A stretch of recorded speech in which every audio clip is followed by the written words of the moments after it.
Facts. The present controversy had at its inception the conduct of a buy-bust operation for the purpose of apprehending a person who was suspected of illegally peddling dangerous drugs. The dramatis personae are Besmonte, a member of the Philippine National Police, and the suspect, Evangeline Abanojar. Following a tip which was made by a confidential informant alleging that Abanojar was involved in the illegal drug trade, a buy-bust operation was conducted by Besmonte who, at that time, held the rank of Police Officer 2, along with PO2 Gil Anas and PO2 Jennifer Tuldanes, at around 10:30 p.m. of April 11, 2003. Based on the uniform narration of Besmonte, PO2 Anas, and PO2 Tuldanes, upon arriving at the target site which was situated at Factor Compound, Almanza Uno, Las Piñas City, Abanojar called Besmonte's attention and asked the latter, "Kukuha ba ko?" Besmonte, being the designated poser buyer, approached Abanojar and signified his intention to buy 100 pesos worth of shabu. Then, Abanojar left for a while.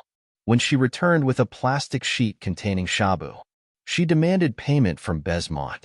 The buy-bust transaction was consummated when Besmonte gave Abanojar the marked money in exchange for the said plastic sheet containing suspected shabu.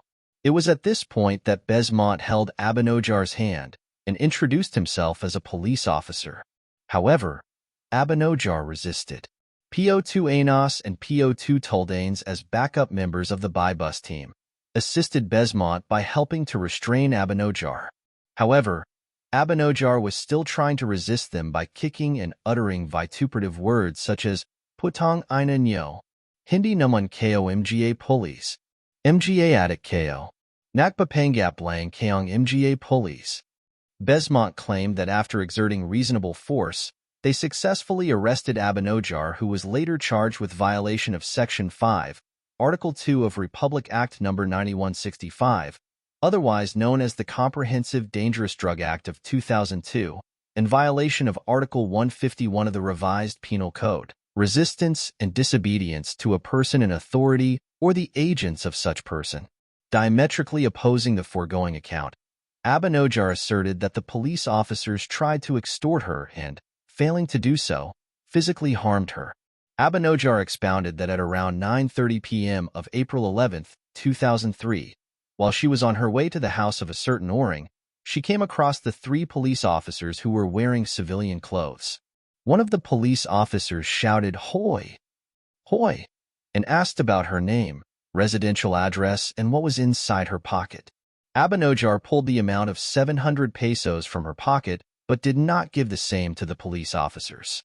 This resulted in PO2 Tuldanes and PO2 Anas holding her arms while Besmonte cursed at her, blurting out, "Putang ina mo, Akina young para." When Abanojar still refused to give the money, Besmonte punched the left side of her face and kicked her knee. This caused Abanojar to feel intense pain and dizziness. Then, Abanojar was brought to a vacant lot where Besmonte declared, "Tuluyan na natin yen dito." Abanojar then broke free and kicked Besmonte's thigh. However, Besmonte managed to kick her abdomen. The police officers then brought Abanojar to the Drug Enforcement Unit, Las Piñas City Police Station, where she was incarcerated. Issue: whether or not Besmonte is guilty of grave misconduct.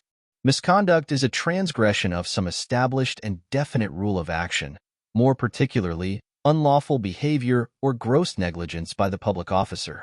It is the intentional wrongdoing or deliberate violation of a rule of law or standard of behavior.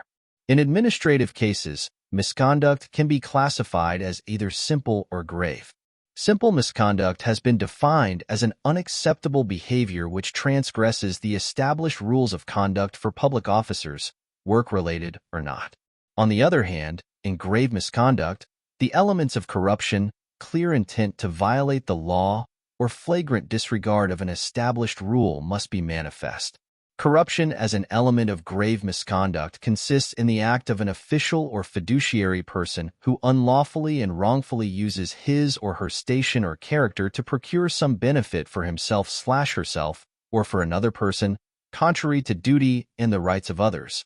Clear intent to violate the law or flagrant disregard of an established rule presupposes that there is an order or regulation defied by the public official. The court finds no compelling reason to depart from the foregoing precepts. The records show that Besmonte never denied hitting Abenojar.